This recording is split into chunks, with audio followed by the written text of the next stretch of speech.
So you are able to see the screen, right? Yes, sir.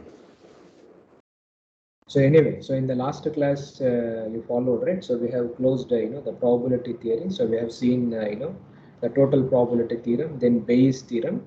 So we have seen several examples. Okay, like Bayes theorem, you can use to update the probability and all those things also we have seen. Then we have seen this important concept of stochastic independence. Okay, so suppose if I have two events, say, so PA, given B, okay, so if it is the independence, it will be same as P of A. That means, the outcome of this B doesn't affect this outcome of A itself. Okay, so this we have seen in the last class. But one most important caution also we have given. Now, what is the caution? So whether this stochastic independence is unique or how, what did we say in the last class? Sir, it is not unique. It depends on the probability space. Space actually. Okay, so it depends on how you are assigning the probability. So this example, we did it where, if you take one measure, say, okay, one type of 1/6, you will see A, B are independent, B and C are dependent. But the same problem, if you change your probability space, say, then, you will not get different, the answers itself. So the example also I gave as a stress tensor. Okay, the elements of a stress tensor are, they depend on the coordinate system. So when you rotate the coordinate system, you will get different answers itself. Okay, so something like so here also these things are highly dependent on your the probability space. Okay, so this most important thing we have seen in the last class. So now let us see this concept of the random variable. Okay. Which is the most followed, right? Everything now we will convert. Okay, so now what is this random variable? So any of you know this definition of random variable? No. So can anybody define it? Some of you would have heard, right? Random variables everybody will be using. So what do you mean by random variable?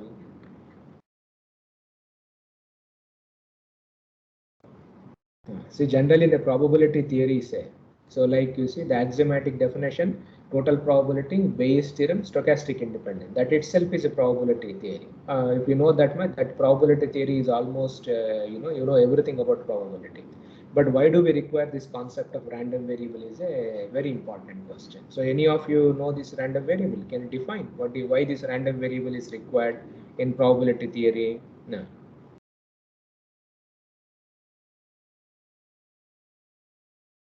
You can guess also, no, there is no issue.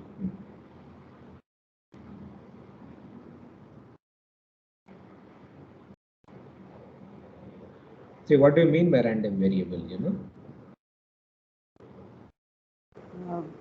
Like it's a variable whose value is unknown. Its value is? Unknown. Unknown. Okay, so that is one definition. Okay, that is perfectly fine. Okay. Any other definitions are there? Any one of you want to tell?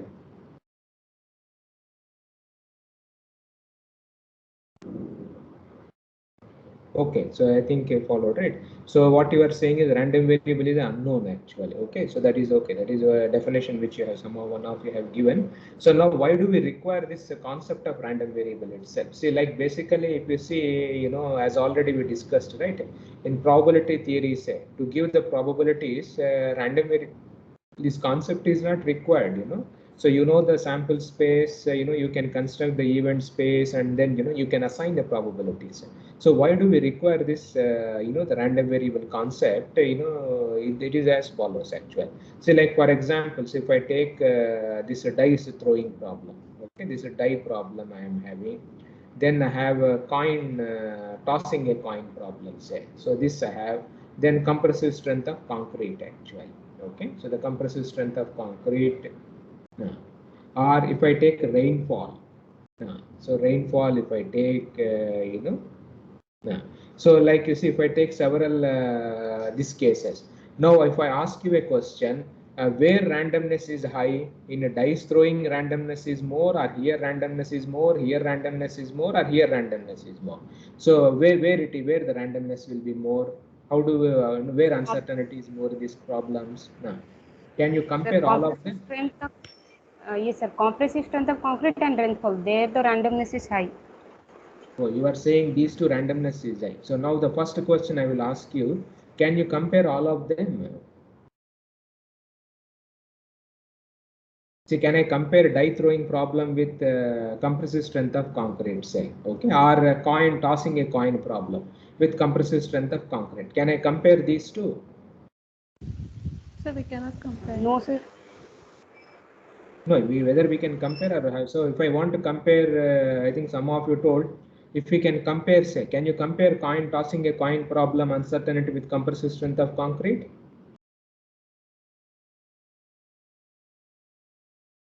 Yeah, if the answer is no, what No, is the reason? If the answer is yes, what? No, fine. What is the reason?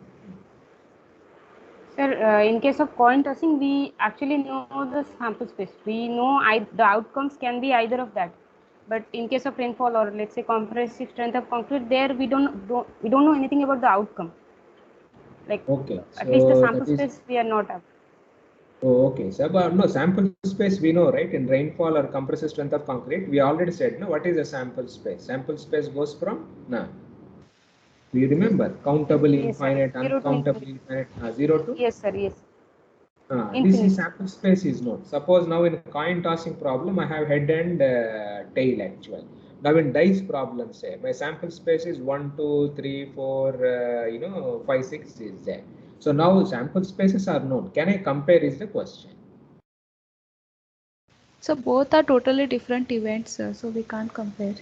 So totally different, that is fine. So you cannot compare actually. So if you want to compare all of them, say, so what is that you have to do? See, now if I see coin tossing problem, what is the sample space? It is not even a numbers, it is basically alphabets, head or tail. It is not even, a number 1, 2, 3, 4, 5, 6 like that.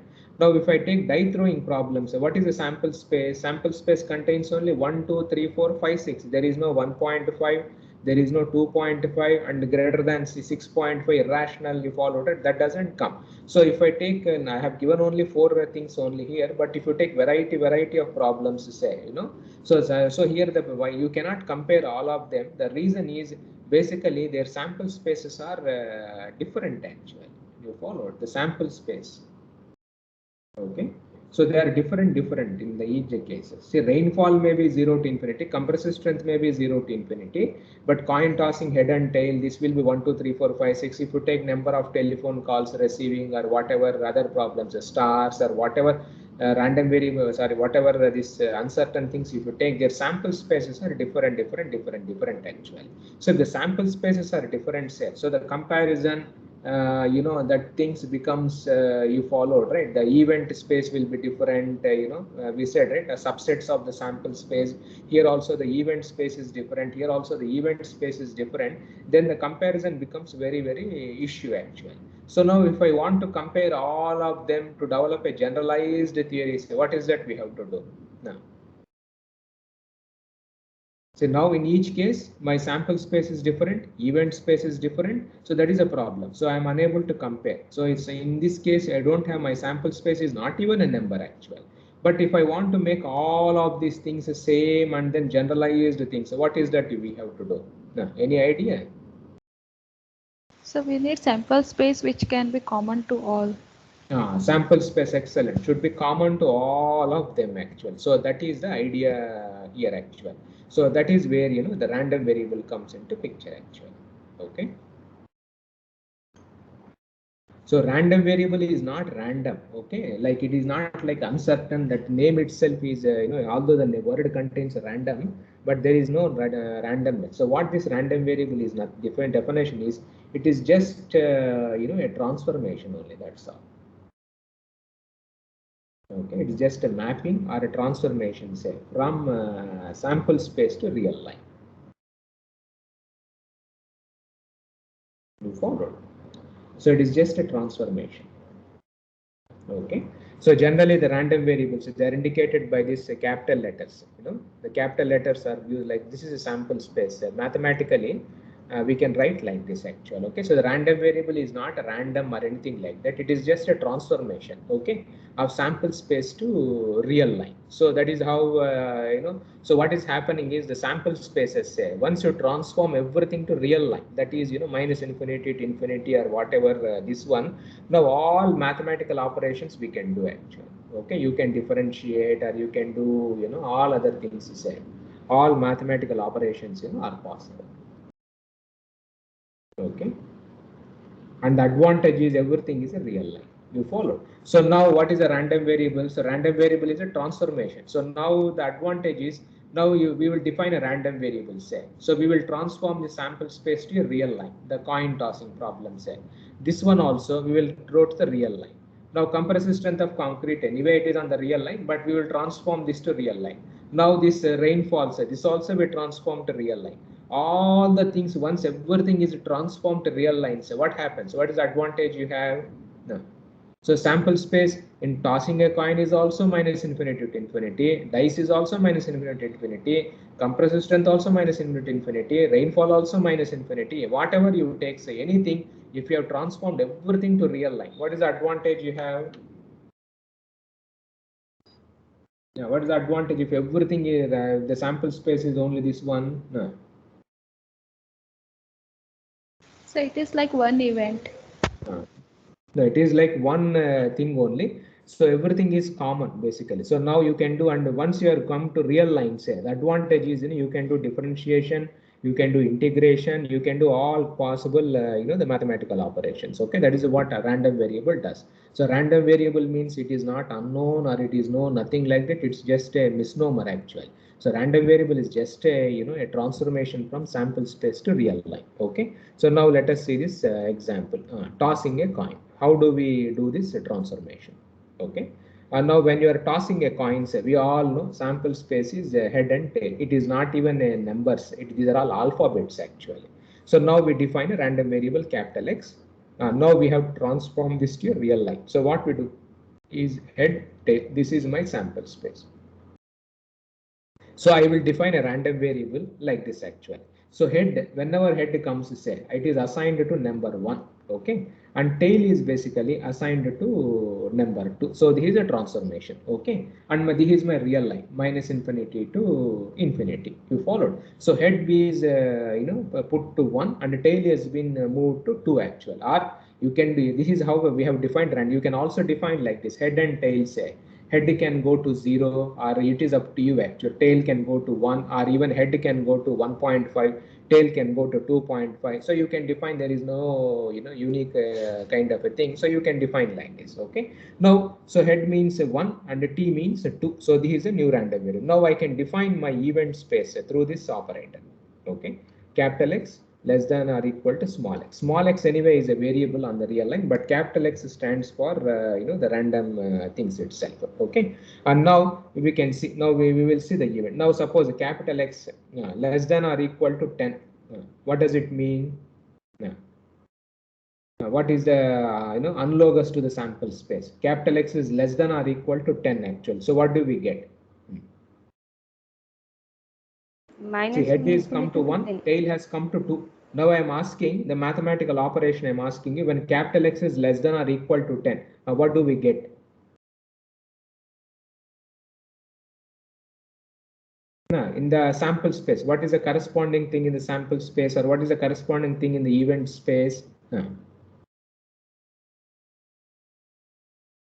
See, X is less than or equal to 10 means? So your head and tail are both of them are included, or what is it? Yes, sir. Yes, sir. I mean, the space will become minus infinity to 10. Minus infinity to 10. That is fine. So now, what is the corresponding thing in the sample space? So what you told is perfectly fine. It is from minus infinity to 10. That is the meaning of this expression. Okay. And now what is in the sample space? What do we get events here? 1 and 2. 1 and 2. That means you head and tail itself. You followed. So both of them are there, which means the sample space itself. Now if I say like this, x less than or equal to 1. Now what do we get? So this means minus infinity to 1. 1 you get. So what is the corresponding to 1? Now 1 corresponds to Head. which one? Head actually. Head, sir. Now you followed. Now x less than or equal to 0. What do we get? Null set. Null set, because there is nothing actually. Okay, that's so this is null set. And the capital X is less than or equal to minus 10. What is the value?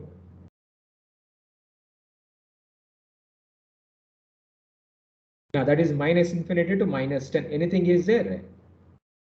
Null set, sir. This is also null set. Now suppose the capital X is less than or equal to infinity. What do we get? That is minus infinity to plus infinity. What is analogous thing here? Head. So Head and tail. tail and null set. Head and tail. Head and tail, that nothing but sample space. Sample You space. followed, right? So x less than or equal to infinity, it is nothing but the sample space itself. So now the advantage here is, so we can make it in a nice table itself.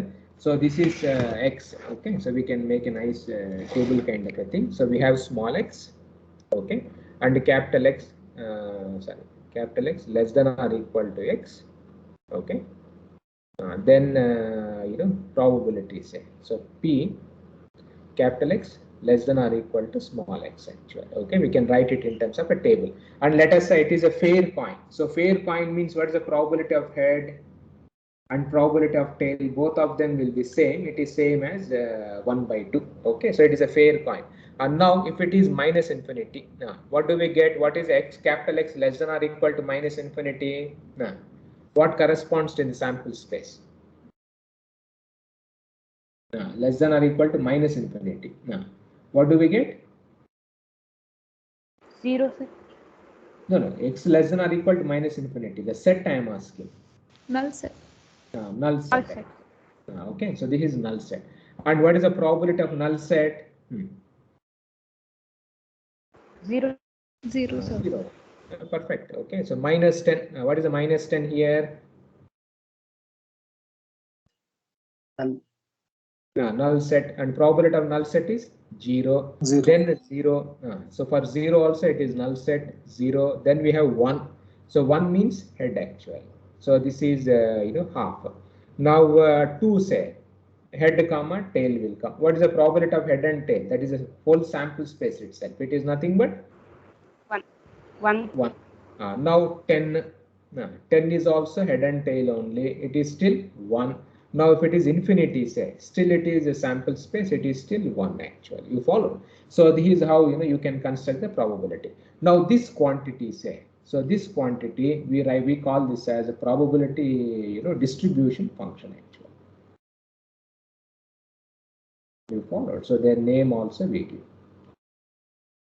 Distribution function. So some textbooks, they also write this as a cumulative distribution function also. Okay, so both are same. So capital PDF, or sometimes CDF also, as already I mentioned, they also call this one, and it is denoted by this capital P small x. So capital X is here, small x is here. So now, so if I plot this function, say, so for this this problem, it looks like this.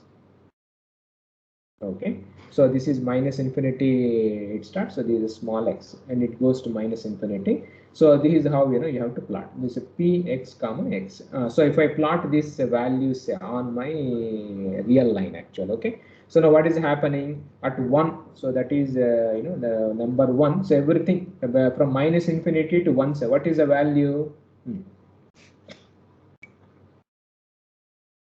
0, sir. It is 0. Suddenly at 1, say, what is happening? It has increased it to 0.5. half actually. Then after 2, Again, it's constant 1. it is constant. It is gone to 1 actually. Okay, so this is my 1. This is you followed, right? 0.5, and after that it remains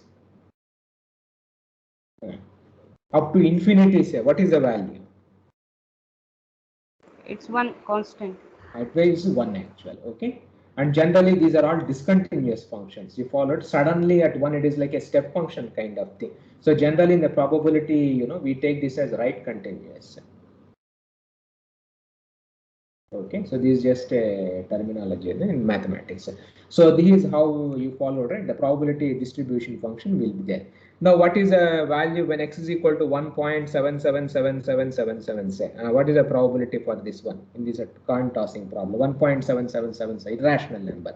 What is the probability? 0.5. It is 0.5. So now you see the beauty here. Previously, what was the sample space? It was all head and tail actually. It was not even a alphabet. Now, once what is the advantage of random variable is once you have transformed everything to real line, say now you know you can have irrational number, you can do whatever you like, you follow it, everything is defined. So now that is the beauty of random variable. So what random variable does is nothing but it is just a transformation from sample space to real line actually. Okay, that is the advantage. Now similarly, it's a die throwing problem. Okay, and now die throwing problem you have it is there are no irrational. It is just int 1, 2, 3, 4, 5, 6 actually. Now you have to define a random variable. So you can define whatever way you like actually. Okay, so now this is my random variable minus infinity to infinity. So I can transform 1 to 1 actually, 2 to 2 itself. Okay, then 3 to 3. You can do whatever way you like. Okay, you can even 1 can be pushed to 10, 2 can be pushed to 20, like that also you can do. So this is 5. Okay, so since now 6 has been assigned to 6 itself actually. So this is a transformation. Okay, and then you can plot once again x less than or equal to x and all those things you can try to do. So just I will do this one small thing. We'll do x less than or equal to x, then probability say capital X less than or equal to a. Assume that it is a fair die. So 1 by 6, 1 by 6, 1 by 6, 1 by 6 you have. And now you tell me what is the value for minus infinity? Null set. So probability of null set is 0. 0. Okay, and now for 0 also it is Null set and 0. it is still null set only because everything is starting from 1 itself. So it is null set. Once again it is 0. Now if it is 1 set, so now this will corresponds to 1. Probability is how much? 1 by 6. 1 by 6. Now if it is a 2, 1, 2. 1, 2. Now what is the probability? 2 by 6. 2 by 6. Okay, 1 by 6 plus 1 by 6 actually.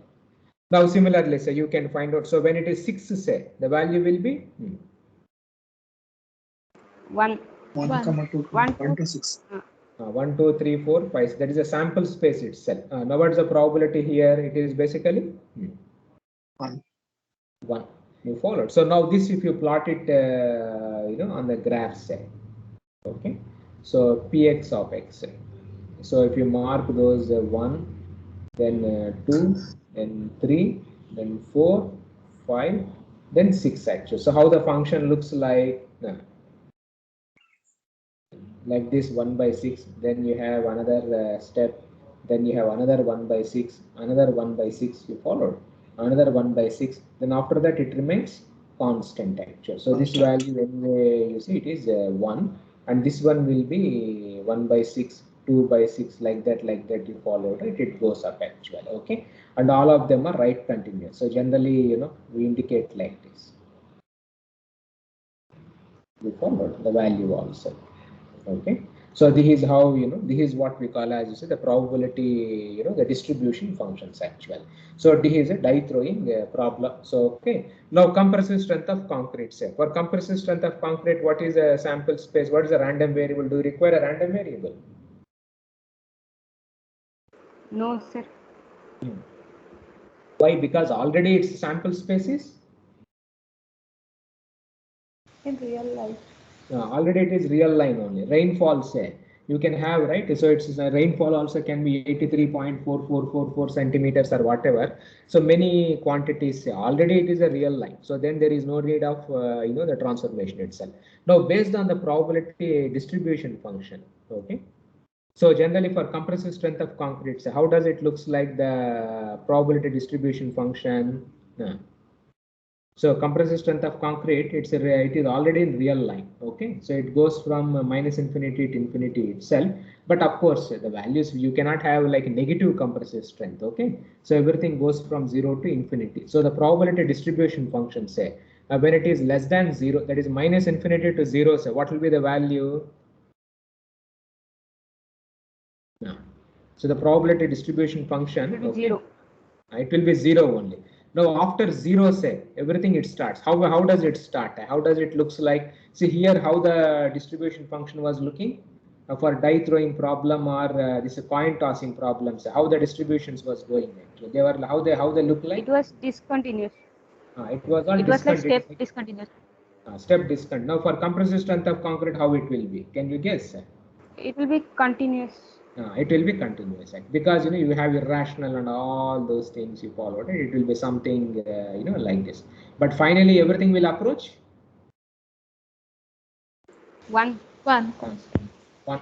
Okay, so this you have to keep it in mind actually. So now based on the probability distribution function, so we can define 3 types of random variables. Okay, so one is discrete random variables, continuous random variables, and then we can have mixed also. Okay, so sometimes a combination of discrete plus continuous, but these are very rare. We don't.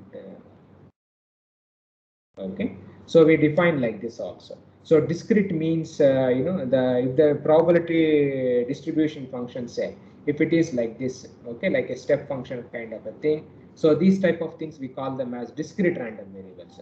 Suppose continuous means it's a density function will be very smooth or something like that you have. Now discrete and then continuous is say. So then it may have after some point say something like this actually. Okay, so you can have it will be continuous only, but you may have some jumps actually. Okay, at some places there may be a jump, this will be there, and then it will be once again it will be continuous. So these type of things we call them as the discrete random variables basically. Okay, so like for example if you want to repair any like if you have a bike or a car or whatever say, okay, so if there is any accident or if anything it gets damaged, you will have some the warranty or something like that will be there. So then so once if you are having a warranty, it will be how much money you will get, it will be continuous only.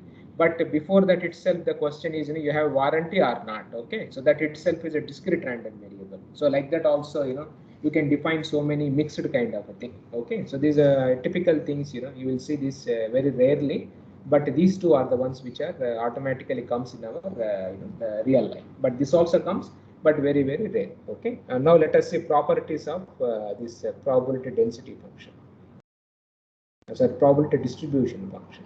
Okay, and now this probability distribution function say, so it always lies between 0 and the maximum value is 1.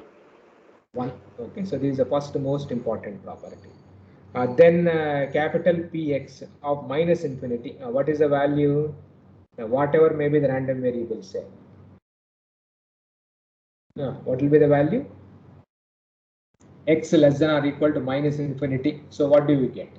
Null set. Sir, null set, so we'll get 0. Null set, and probability of null set is 0. Sir. 0. Okay, and now Px of capital infinity, this positive infinity. So that means capital P x less than or equal to plus infinity. What is that you get when capital X is less than or equal to infinity? It is It's nothing the but sample space. 1. sample space, and the 1. probability of sample space is 1. 1. Okay, so that is how it goes. And the another thing is right continuous. So if you are having a discrete random variables, so they are all right continuous. Okay, so right side continuous functions. Yeah. Then another important property is so if a small x1 is less than x2, say, what will be this x probabilities? Which one will be higher? X1 Probability or of x2? x2 will be higher. Why? Because what does it mean? So always your probability distribution function is what type of function it is? The cumulative. So you see the probability distribution, how does this function looks like? Always It's increasing. increasing Increasing. function, but we don't call as Increasing. increasing. We call this as non-decreasing functions. So these are strict mathematical, the warranties. You followed. So these are some of the important things for distribution function. So the advantage. So now, so initially last class we said probability means sample space and then event space and then assigning probabilities. Now the advantage is once you have transformed the sample space to real lines here. So this is capital X. So your event space will be capital X less than or equal to X, and then we have the probability, the distribution function actually. So this is how it has been transformed. So this is my this one, this is my this one, and this is my probability distribution one. Or sometimes this is not required because already it is embedded here. So people write is so capital X, a capital Px of X actually. So this is how we try to do this one. Okay. So we have a random variable, and if you know it's a probability distribution function, say, so you know everything about the random variable. Okay. So that is how we say it has been done. Okay. And now the here what we try to do is the probability distribution function, say what is the negative thing, what is the limitation, can you identify? No. So what is the limitation, or to our human eye, if we see this probability distribution function, what happens? Compressive strength of concrete. What is the probability distribution function? Like this actually. Suppose if it is rainfall data set, that also will be something like this only. Okay. So if you take any problem set, the probability distribution function will be always like this, like this, like this only. So now what is the disadvantage of this one? Any random variable you take, say, any quantity you take, say, continuous random variables, always it will be like this only. So what is that? What's the problem here?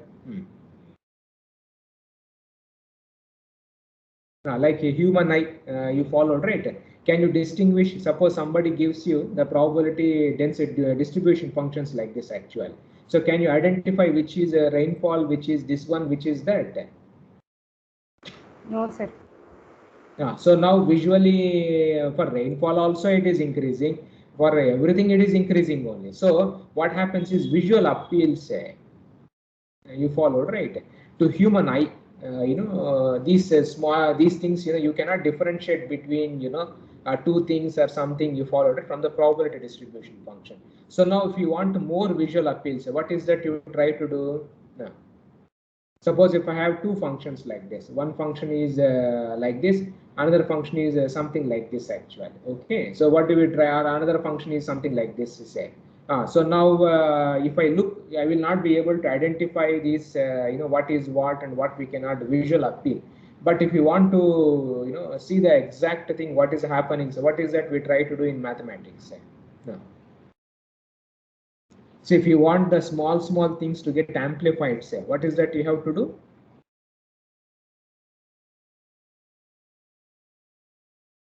So we take log Yeah, log what do scale. we try to? Take log scale, sir. So log scale also it is increasing only. You followed, right? So that is of course what you told is fine. But what is other mathematical operator we try to do?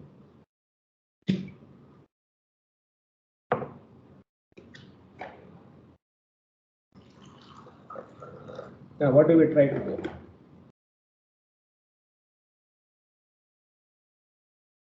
So can we use differentiation, sir? Differentiation, excellent. Okay. So we differentiate actually. Okay. So advantage of differentiation is these small things automatically, they will be, right? So integration is something like smoothing a function. Differentiation means, the function will get roughened up. The small differences or whatever, say, they get amplified, and you will get a nice, feeling to the thing itself. So we do the differentiation. Okay. So this is a derivative. So what we try to do is, so the derivative of this probability distribution function. Okay, this we call as, this is a density function actually, small p. So this we call as a probability density function.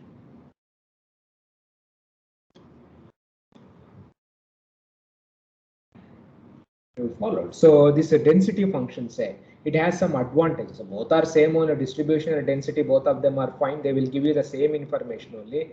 But visual appeal say that this derivative will be much better. So this is how we try this probability density function. It enters our calculation. So if you integrate on both the sides, so this expressions I can also write this as a minus infinity to small x, the small px of x dx plus constant actually. Okay, so the same expression. So if you invert it, you followed right, you will get this one. Now, how do you find out the constant? Now, so this constant can be found out like px of minus infinity. What happens to this integral if this integral goes from minus infinity to infinity? So what happens? Both the limits are same. Now, what happens?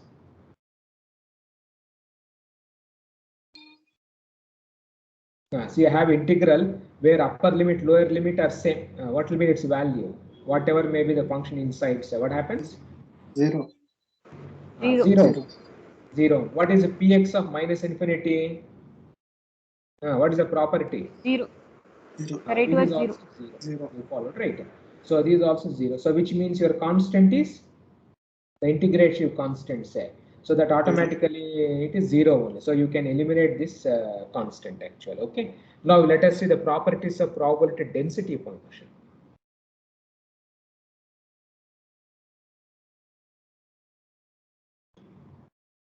Yeah. So the density function, this also has some properties because anyway it has been derived from the distribution function only. The first one say capital Px of infinity. What will be the value? So minus infinity to plus infinity, small px of x dx. What will be the value of this one? 1. 1. So what does it tells you? So what is the meaning of this expression? So I have a probability density function. Okay. So what is 1? Area of the so probability. area under the probability density function. Excellent. Is 1. You followed right. So that is a very important statement actually. Okay. Now another thing is probability density functions here. Can you comment on its sign? So whether probability density function can be negative.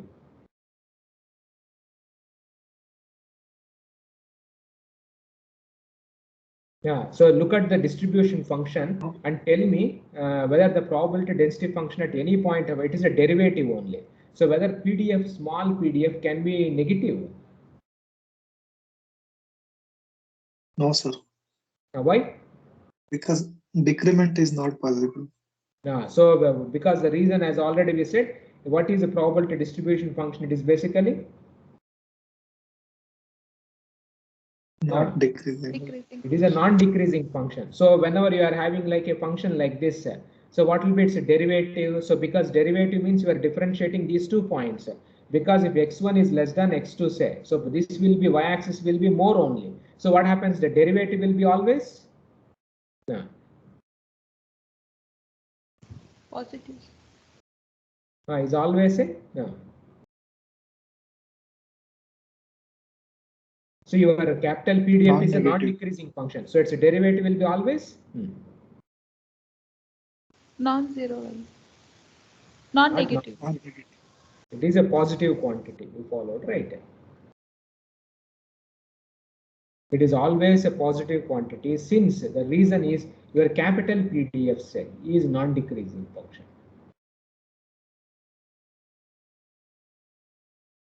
So this is the most important property of density function.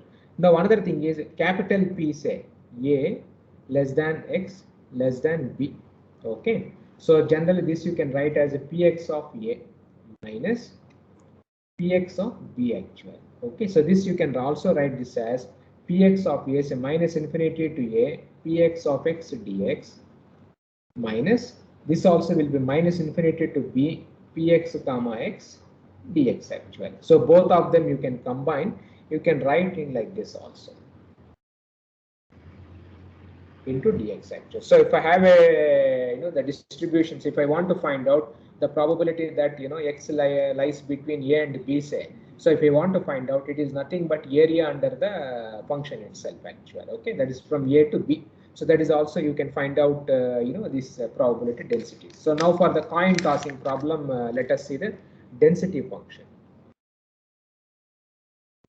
So for the coin tossing problem, my distribution function was like this: 1 and then 2. Okay, so it was like this. And of course it keeps on going up to the 1.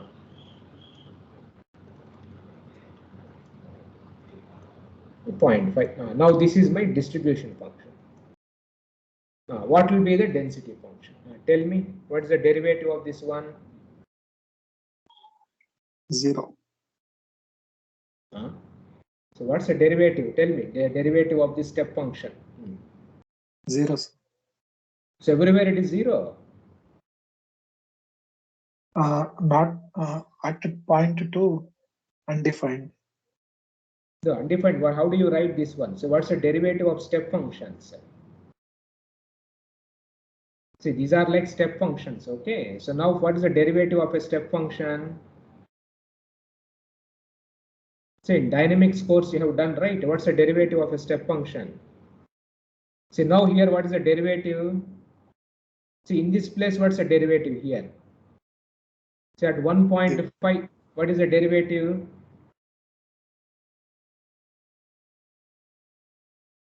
See, what's the derivative at 1.5? That is this point. What's the derivative? Derivative is nothing but y2 minus y1 by x2 minus x1 only. You followed, right? Yes, now, if I 0. take any point between 1 and 2, say, what will be the derivative? It is already 0, sir. 0 only. Now, here also, after 2, say, so if I find a derivative here, derivative here, derivative here, it is always 0, 0, 0, 0 only. Now, we have to find out derivative at 2. What is the derivative at 1 and 2? Now, what is happening at 1? See, less than 1, what is the value?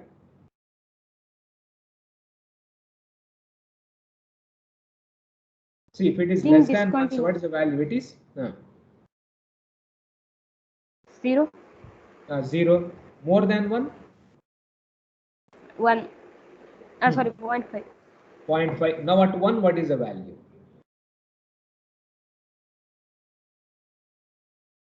No, it is undefined only. But how do you represent this type of things? By using direct delta function. Direct delta function. So the derivative of step function is direct delta. You followed. So we write like this. Okay. So the arrow will be there. It will be going upwards. So this is a direct delta function. Now from 1 to 2, say derivative anyway is 0 because the value is same. Now 1 to 2, what is the value? Now if it is less than 2, what is the value?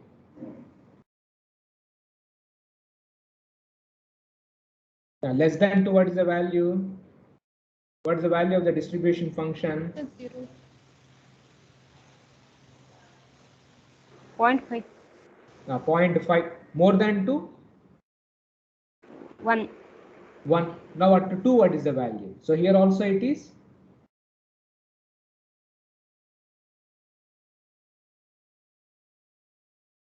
Now what is the value? Here also it is basically at exactly 2, say. What is the value? It is still, it is? It is still undefined. Undefined actually. But its value is equal to 0.5 only. You followed, right? So that is how, so that we write in terms of is a direct delta functions.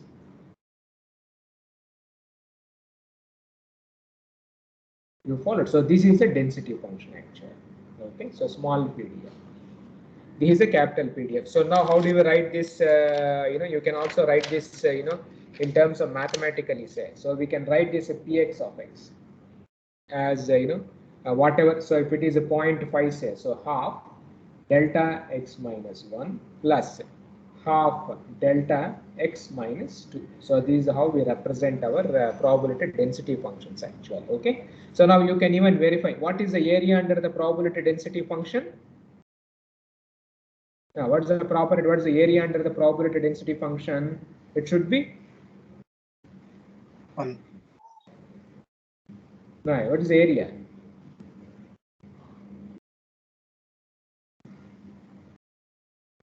Now, what will be this value? So 1. It should be 1. So prove here what is whether it is satisfying here. So this is my density function for a coin tossing problem actually. So if I try to find out its integral, say, so what happens? Minus infinity to infinity. So delta x minus 1 dx plus half minus infinity to infinity. So delta x minus 2 dx actual. What is the value? Tell me what is the value of this integral? What is the area under direct delta function? See, in dynamics course, you would have already studied these things. What's the area under direct delta function? The property of direct delta. What's the property of direct delta?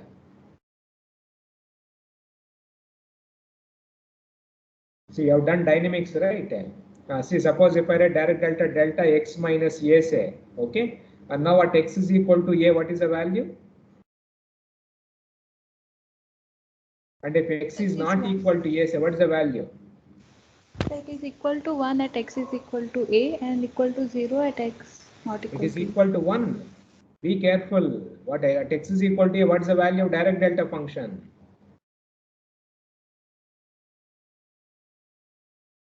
See, now here what is the value of direct delta function at x is equal to 1?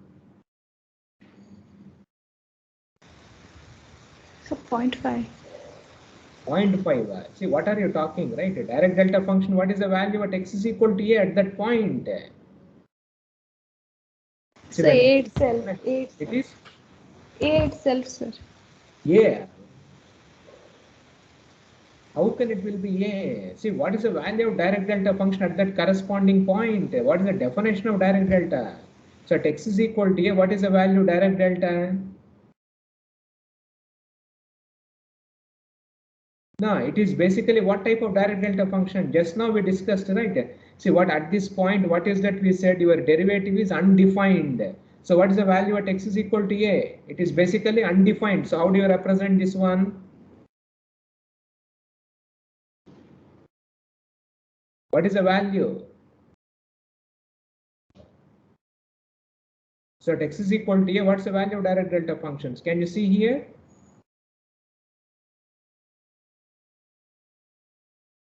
Now, what is the value at x is equal to a? Direct delta function is? No, nothing but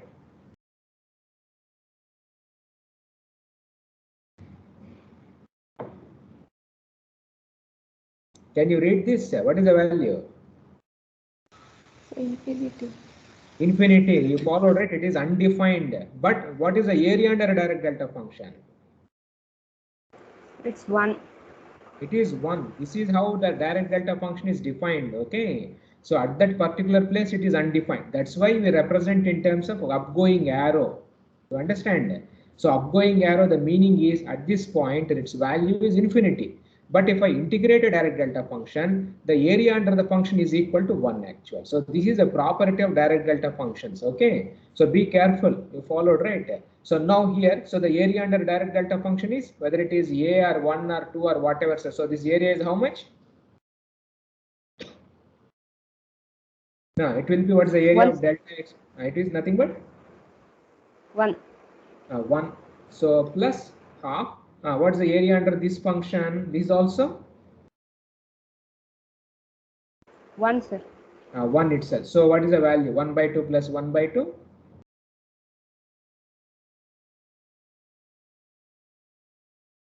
What's the final value? The final one is That's 1. 1.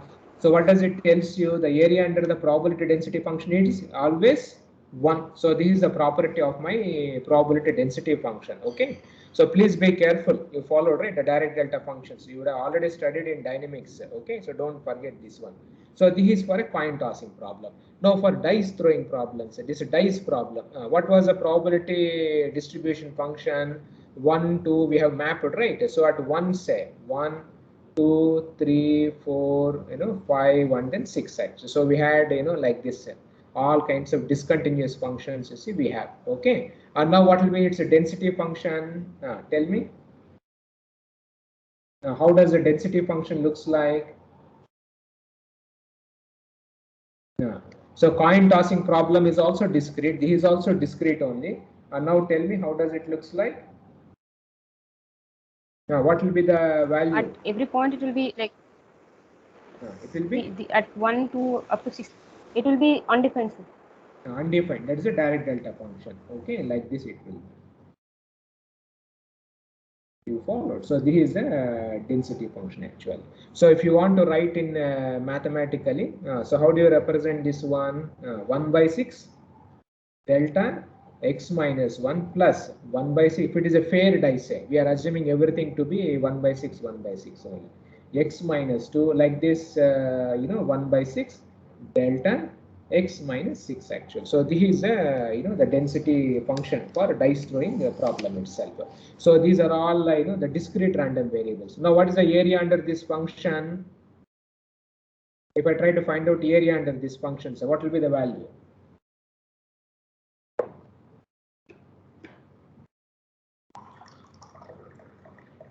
Now, what is the area? 1. It will be 1. So how it will be 1? Because you have to do integral of all these direct deltas. So the area under direct delta function is always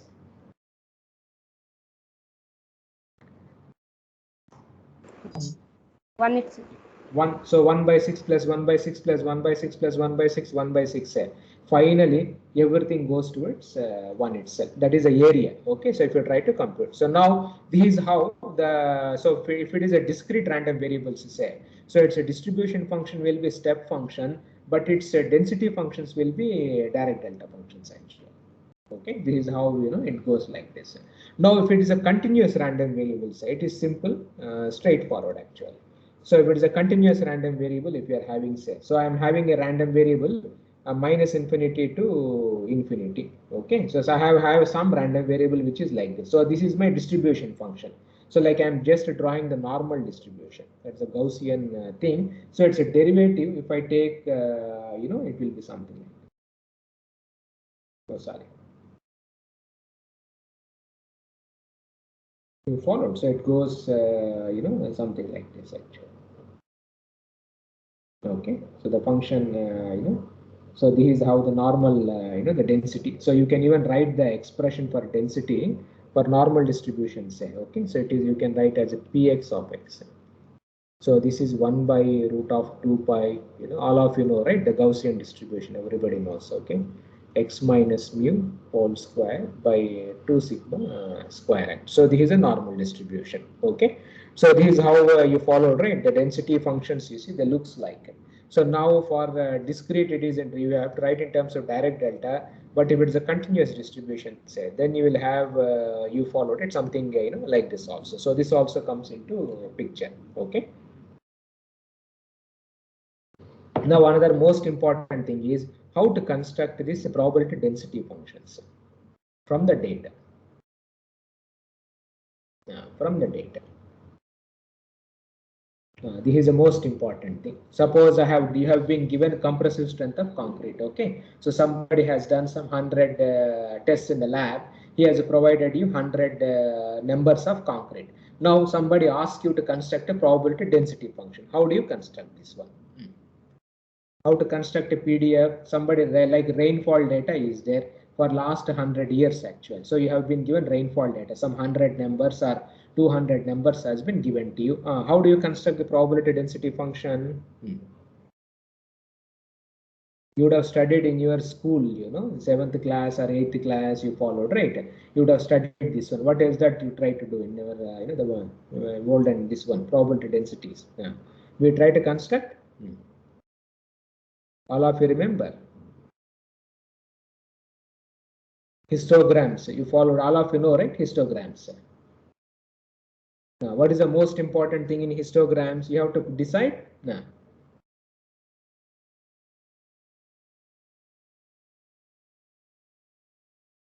see, how do you construct a histogram?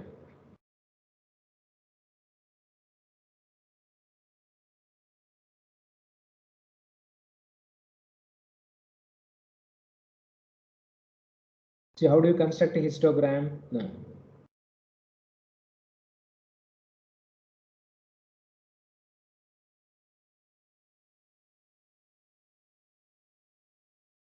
Now, all of you are there. Tell me, how do you construct a histogram? So interval wise data is represented, sir. No, interval wise, fine. What is that you try to do for a histogram? The first thing you have to decide. how many bins you followed, right? The class intervals or whatever, you know. Sir, So this you have, we collect, we tell me, Namita.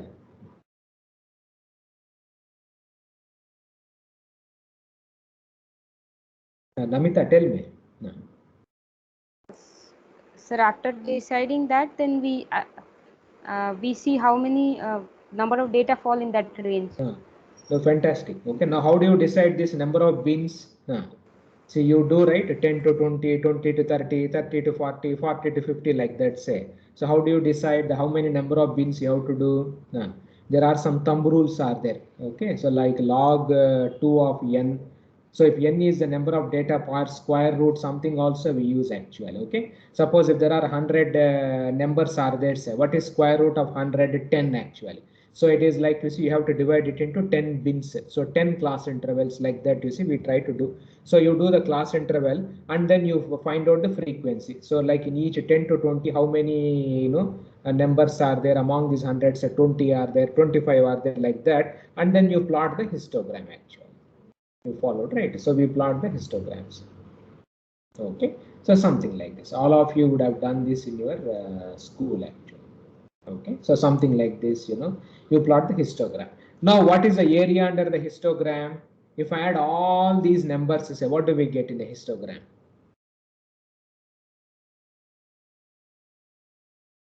Now, what is the area under a histogram? If I add up, say, all these numbers, what do we get? Total number of samples. Total number of sample data. size. It's, so if 100 samples are there, say, so if I add all of them, I will get n itself actually. You followed. That is the area under histogram. Now, to convert into a probability density function, what to do is you divide this histogram, say, by capital N. Okay. Now, when you divide by capital N, say, what is the area under the histogram? Yeah.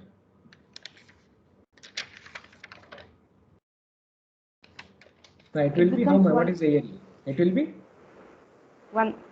It will be 1. Okay, so this itself is a probability density function actually. You followed. So constructing probability density function is very, very easy. You followed, right? So if you are having data, somebody gives you a data, say, simply you follow whatever you have studied, the histogram, same thing only. But only difference between a histogram and probability density function is area under the histogram is you know, the total number of data, but whereas the area under the probability density function is equal to 1 actual. So for that reason, we divide by n and then you get the probability density function. This is how from practical say. Okay, so when somebody gives you data, you can construct the density functions in this format. But most important thing is this is the one which tells you how many number of, if you take too many bins, say, then you know you may not get exact picture. So there are some thumb rules are there, some 1 plus log 10 m, something is there, log 10 n, square root of n. Okay, so how to select this bin size is a big issue actually. Okay, so this is how, you know, we try to construct the density. So now, so this was the original sample space, event space, and probability. So the alternative is we constructed random variable this way, or same random variable, instead of talking in terms of distributions, we talk it in terms of density functions also. So this also we can see. Now there are also other alternative ways are there. So okay, so instead of this density and then distribution, say, we also do something different. So alternative ways, okay, of characterizing you know, these random variables.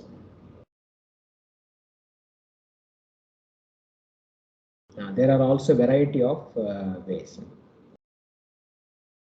Okay, so these are all more you know, like engineering kind of thing. See, in our engineering, say, what type of how do we you know, the cross sections? Okay, so how do you quantify the cross sections? See, we have, right, circular beam, rectangular cross section, then we have I section. You followed in steel structures, I section, channel sections, variety shapes are there.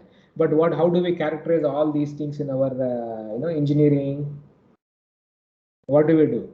You write, suppose if I want to do circular cross section, say, test shear stress or whatever you want to find out, you will write the equation of you know, this is circle equation, and then you calculate. or if it is an I section, say you do like that, or if it is a channel like that, you do what is that you try to do in our calculations. What is, how do we characterize this type of all cross sections in our this engineering? What do we do in our engineering mechanics?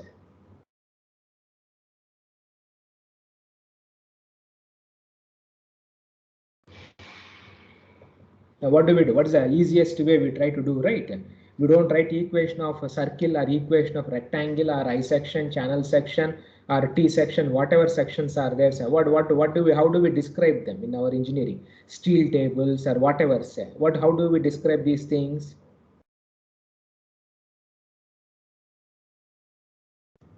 No, in steel design also we do actually. How do we describe cross sections in our engineering? Sir, Using cross-section dimensions. properties like We do. sir, using some cross-sectional properties like moment of inertia. What are those properties? Cross-sectional area, moment of inertia, and radius of gyration. Excellent. Okay, moment of inertia, radius of gyration. We try to do those things. So same concept can we do try to do it in our probability theory also. So like I have a probability density function like this actually.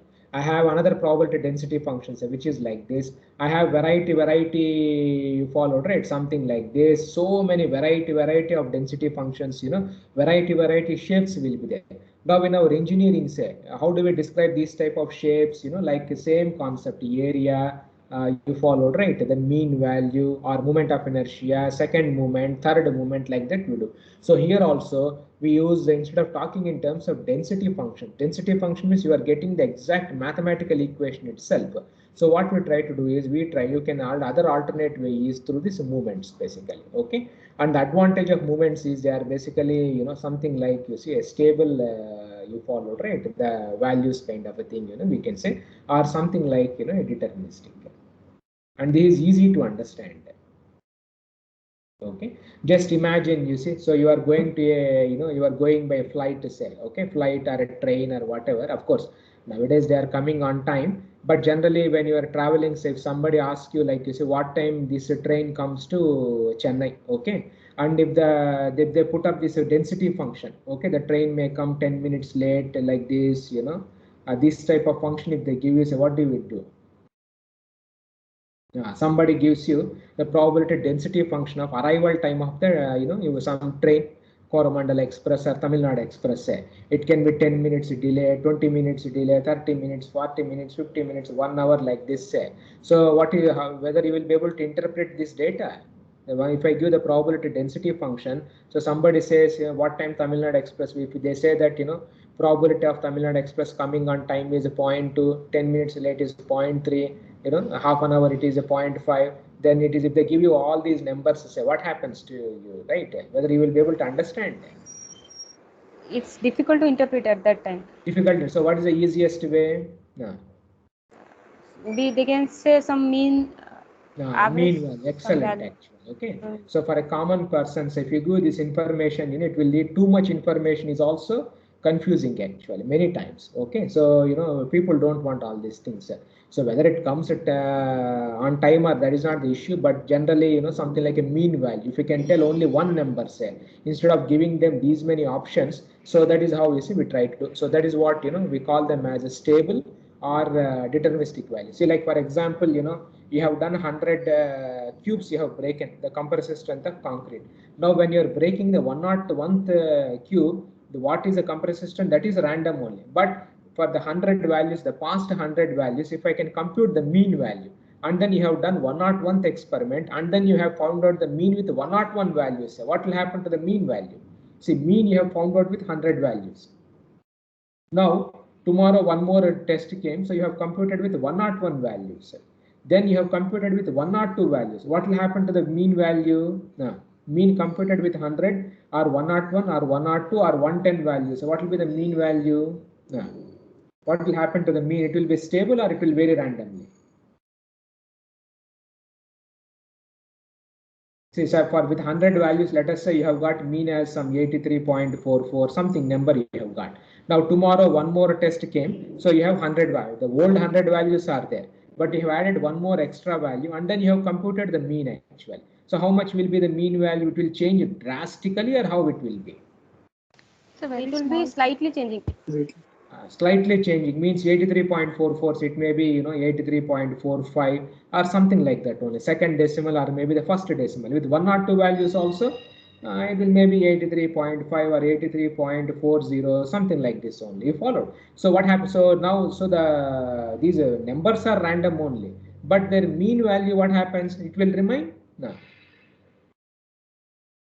Stable, sir. Stable kind of a thing actually. So that is the advantage of these movements basically. Okay. So instead of giving too much information or whatever say, so we try to find out some kind of a stable values which doesn't change that much drastically. Of course, the values are random only. You follow it. Let us say 100th value is 83, say. 101th value maybe 95. It will be huge variation maybe then. But when you try to compute the mean value, because you are averaging out all those things, mean change will be very, very small only, 83.44 to 83.45 only.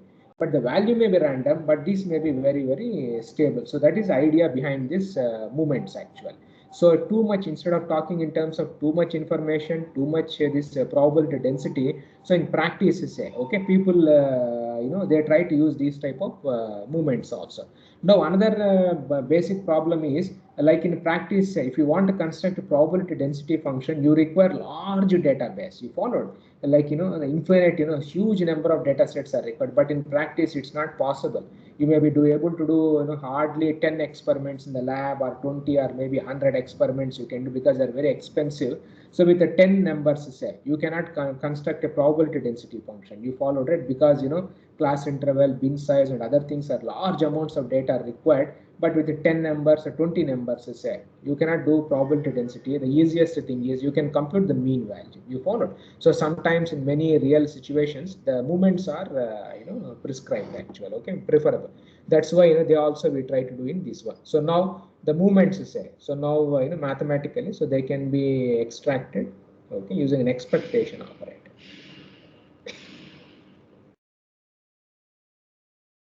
Okay, so we define this expectation operator. So it is same as our moment of inertia and other things. So there is nothing great. Okay, so this expectation operator, so it is indicated by this type of symbol, or like this. This we try to do this one. So it is something like expected value of g of x. So if g of x is any function, say, we write like this. Okay, it is defined like this. Okay, so minus infinity to infinity. So g of x multiplied by your density function dx. So this is what we call as the expectation operator. Okay, this is a mathematical way of finding the expectations. Okay, so now this we try to do this one. So this is special. Sorry, this I made a mistake here. D capital B. Sorry. This is how the this type of integrals are defined actually. So this is a very, very special integral. Okay, because generally integrals we do dx dy kind of a thing, but here you will be having d px of x. So this is we will not go into details, but if some of you are interested, so that type of integrals we call them as Riemann-Stiel's integrals. These are all very the special integrals actually. Yeah, of course, this integral is saying how do you find out moment of inertia? See, like Ixx, say, how do you find out moment of inertia? You remember, for a rectangular cross section, how do you calculate? Ixx will be for circular cross section or rectangular cross sections. How do you calculate Ixx? What is the expression? Double integral. Integral x square dA. dA, you followed.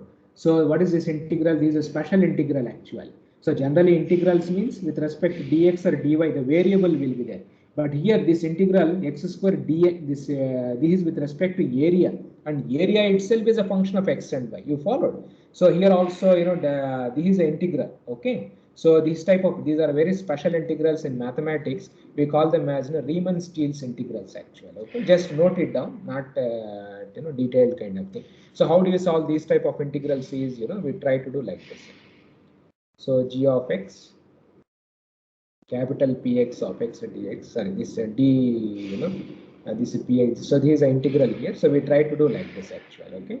So this can be written as, so the Riemann-Stiel's integral set. So one can say that this quantity can be written as, small px of x dx. So this is a distribution, capital PDF. This is a small thing, small PDF.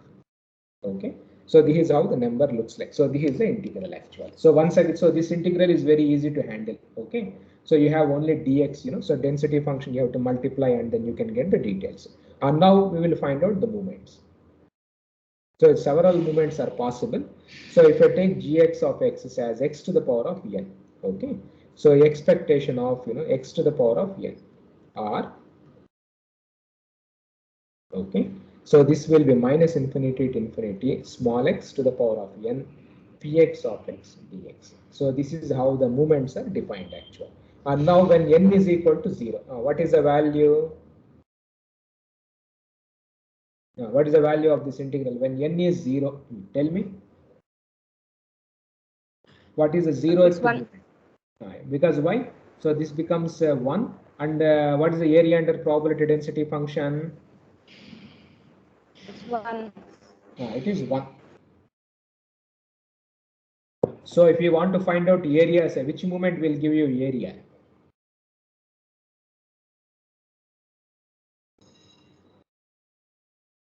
Which moment will give you area? 0th moment actually followed. And now when n is equal to 1, what do we get? What do we get here? Minus infinity to infinity x into px of x. What is that this gives you? What is the physical meaning of this integral?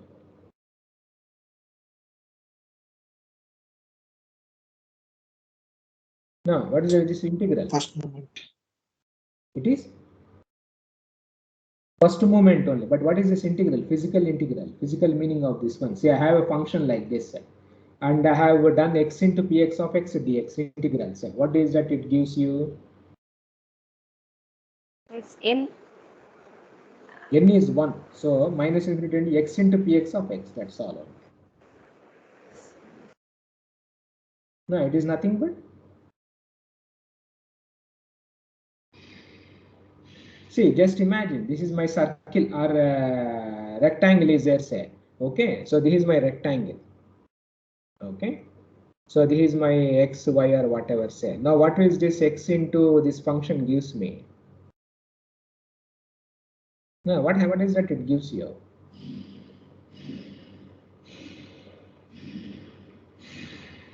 Now, what is this x into px of x? Any function x into f of x dx is what it gives? It gives you. You followed. What is this? See, if I have any function, say, you have studied, right, in mechanics. So x into fx of x dx. Okay, what does it gives? It gives you.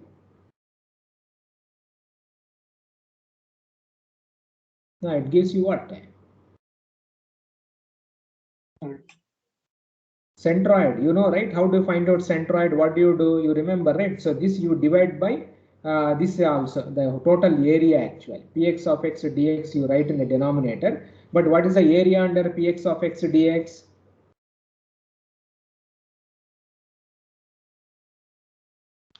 So 1. Yeah, what's the area under px of x dx? It is essentially 1.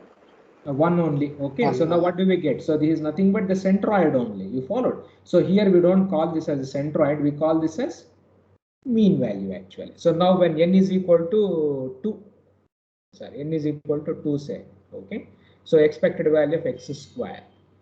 So this will give you minus infinity to infinity x square into px of x dx. What does it tells you? The second moment, 0th moment is area under the function. First moment is centroid or mean value. The second moment, what does it gives you in our mechanics? Second moment of a rectangle or second moment of a this circular cross section. So what does it gives you? What is integral x square dA? That moment of inertia. Moment of inertia. So now in probability, we don't call this as moment of inertia. We call this as mean square value actually. forward. So this is same as your moment of inertia. Okay, so we call this as, you see, the moment of this, you know, mean square value itself. So like that, you know, we can divide several things can be found out actually. X cube, you know, all has several moments we can describe. But in our mechanics also, like for rectangular cross section steel tables, is how many moments you go. You go integral x, you know, dA, and then you go x square dx. Will you use x cube? See, x cube or x to the power of 4, that type of integrals, say x cube into dA, x to the power of 4 into dA. We don't, because physically, you know, it's very difficult to have meanings for all these things, so we don't calculate it. But here mathematically you can calculate all the movements itself. Okay, so this is how you can calculate the movements, you see, for a random variable. Advantage is these movements are stable quantities, and then they may be deterministic also. They may be samples, you know, if you're increasing 1 or 2 samples extra also, they may not change, you know, that much faster than the original random variable itself. Okay, so fine. So I will stop here. We will continue in our next class. So if you have any of your doubts, you know, you can ask. So we will stop the recording.